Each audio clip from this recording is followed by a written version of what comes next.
my birthday. It is about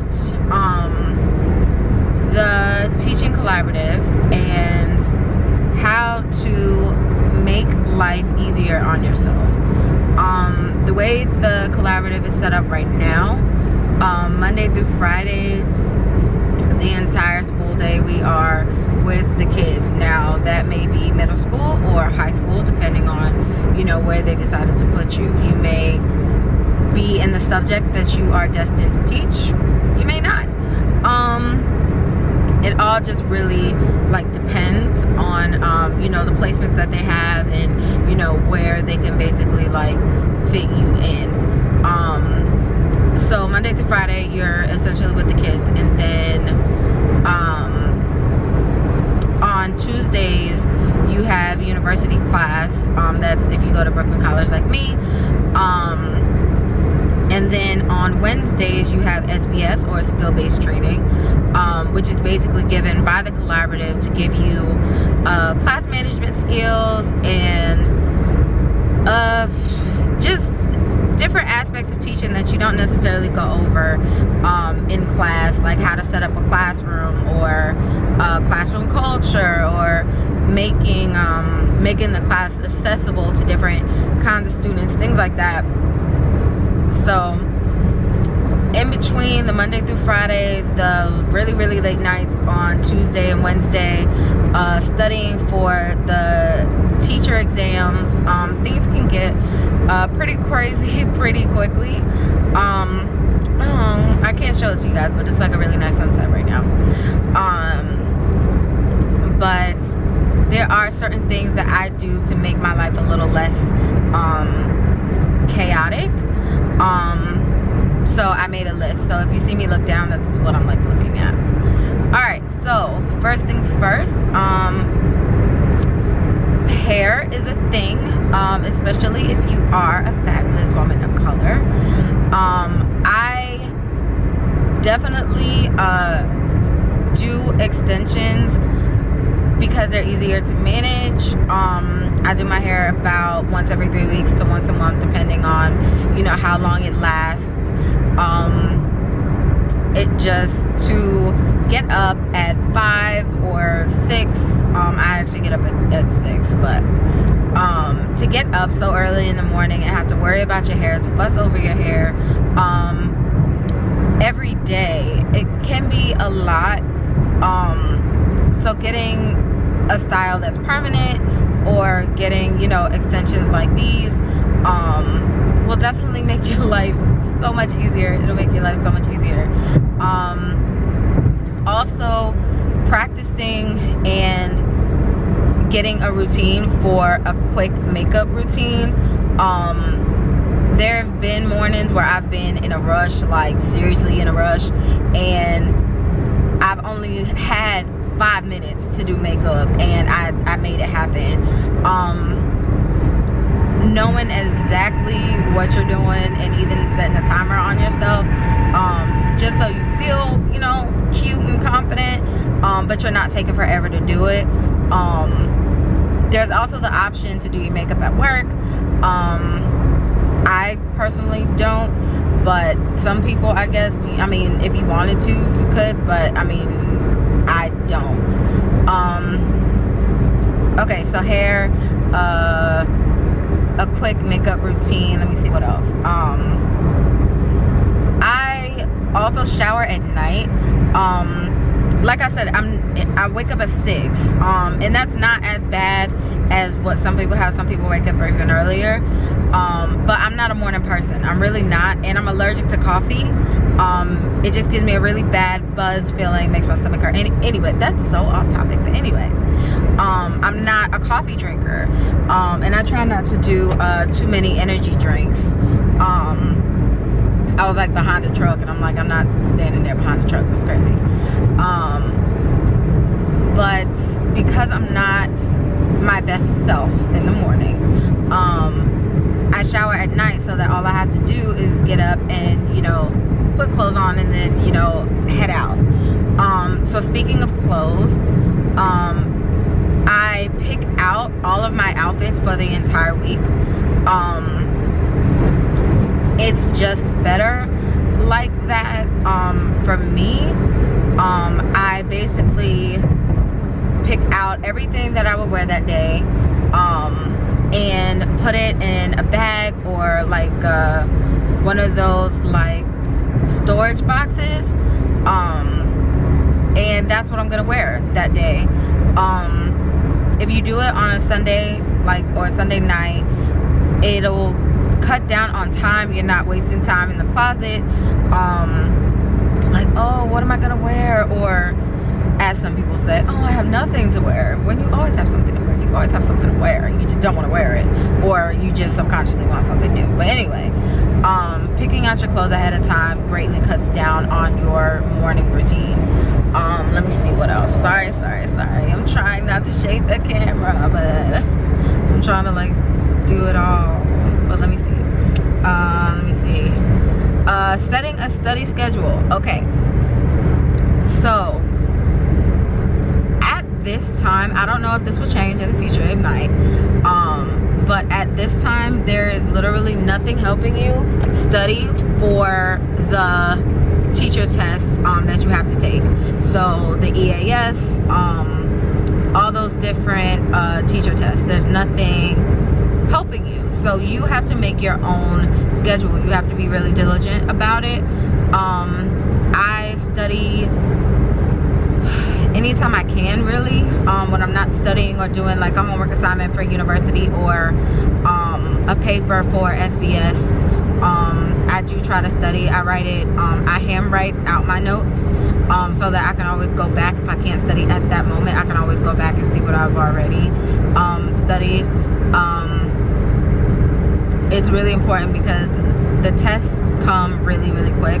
I actually schedule all mine to be in April, so every weekend in April I'm gonna be like testing and just crazy busy.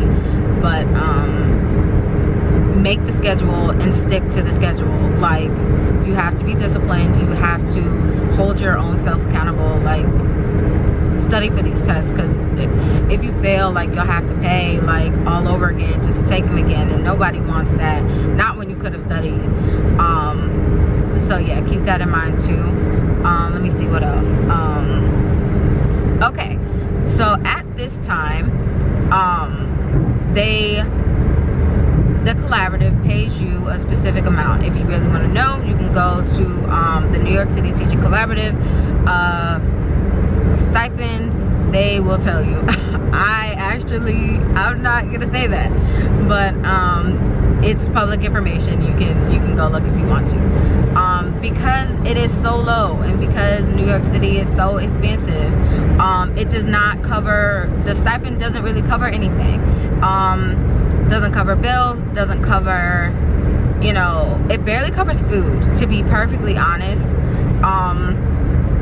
And it just, it's definitely not enough for all that you do. To be at the school 5 days a week, I honestly don't feel like you're covered or you're in good hands, for lack of a better term. So I would definitely suggest to anyone that's considering the program to get a credit card or two. Some people take out loans. I decided not to do that. I'm actually a little bit behind on loans already. Me and Sally Mae have a great relationship. So I didn't want to put loans on top of the loans that I already had. But you are free to do that. They will tell you that if you go to like a information form or something like that, because it's really not enough for anything. But at the same time, you're so busy that you don't have time for another job. So that kind of puts you in between a rock and a hard place. So I would consider either working,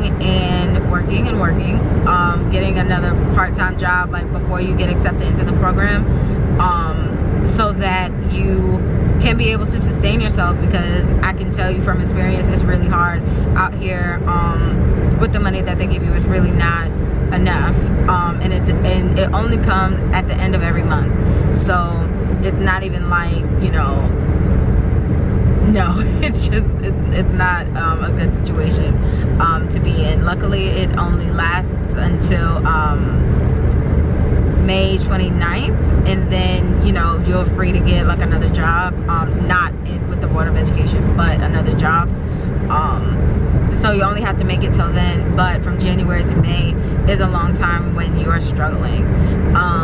So it's just something to consider. Let me see what else. All right, so you have papers due sometimes from SBS, skill-based learning, and from your university. It depends on what university you go to and what professor you have. But I would strongly encourage taking the weekend to write your papers. It's just the week sometimes is so crazy, you're so exhausted. Maybe the kids were dramatic that day, maybe, you know, you were going over concepts that were hard, and it could just be a lot, you know, sometimes. So I would strongly encourage trying to get papers done on the weekend. That way you have time to edit them, get them submitted, and you won't have to rush through the week trying to get things done. Usually SBS papers are due on Tuesdays or Wednesdays by midnight, and my college papers are due by Sunday. So I usually take either Friday night or Saturday to do both papers, get it out the way, so that way I could at least have some time to myself, to not be in work mode, to not be in teacher mode, to not, you know, to just relax and kind of, you know, do nothing if that is what I choose to do. Let me see. What other outfit prep? Chargers. What did I write that? Oh, okay. So chargers. Sometimes you will have access to an outlet in your school.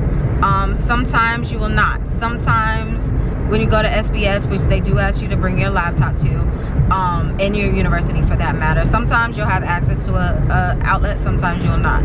It is very important to be able to charge things on the go.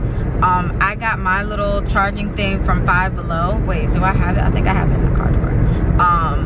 This is mine. It's just a little itty bitty power pack, and if my phone is absolutely dying, it is a nice little backup to at least get me to where I can plug it in.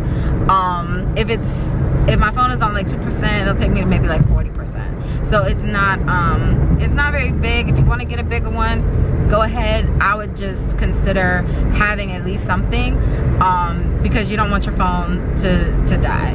It's never, especially if like you're on the train or it's the beginning of the day and you didn't, you know, charge your phone the night before because you were tired, and then, you know, you have to have all day without a phone. Like, that's, you know, because anything can happen. You don't want your phone to die.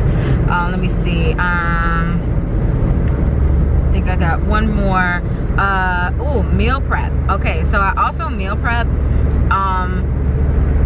I decided personally to meal prep breakfast, lunch, and dinner. You don't have to if you don't want to.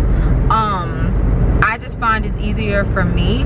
I went on Amazon and got these little Chinese containers. I got the tall ones and the short ones. If you've ever gotten sweet tea from a Chinese restaurant, you know the ones I'm talking about, those plastic ones. And they are amazing. I section off the food, so in the morning all I do is grab like my lunch bag and I put one breakfast, which is usually a fruit cup, a lunch, which is maybe like a vegan chili with rice or like some kind of pasta, and then a dinner,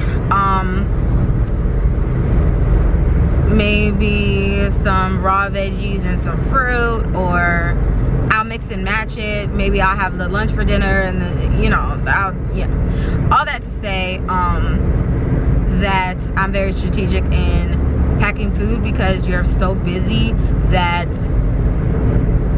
either you'll forget to eat or you'll get so hungry that you'll grab the first thing that you see, and me, I'm vegetarian transitioning to being vegan, so I can't just eat anything. I don't want to eat just anything, and I definitely don't want to eat anything that I'm gonna feel bad about. So if I take the time, plan the meal, know what I'm gonna eat, I'm gonna eat it. I literally never like go to the store just to randomly get food. Now sometimes, I mean, I'm a normal person, so I'll like get like a candy bar, like some chocolate, a Kit Kat or something, if I really want something chocolatey.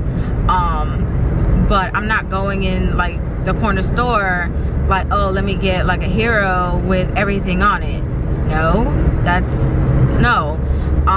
because that's gonna rack up after a while. You only get a certain amount of money. You cannot waste it all on food when you could have meal prepped. Like, just consider meal prepping. It really is great, and it's really healthier, especially if you know, research the meal and you find the best way to make it. You know, it's cheaper and healthier. And the Chinese containers that I got, I think one pack was 13, the other pack was 10, and it's quite a few of them. I got quite a few of them. I'll see if I can link them below, because they really are dope. I have absolutely zero complaints about these containers. Let me see. I really want to say that's it. Oh, one more thing. Speaking of meal prep, you definitely want to have a refillable bottle. Most of the schools do have like a water filtration system, so you can always like refill your water, and which is good. If you get a hot and cold, then you can have maybe like a hot tea 1 minute and then like cold water the next minute. I actually carry tea bags around because I never know what I'm gonna want to eat. And also consider getting reusable silverware, because if you're gonna be eating on the go, like, you don't want to like constantly like using plastic and, you know, tossing it. It's you know, we're trying to get away from plastic, people. Like, come on. So yeah, so those are all the possible things that I do to just make this collaborative life a little easier. If you have any ideas that can make my life easier, I welcome them totally. I totally welcome them. Leave them in the comments below. Why not?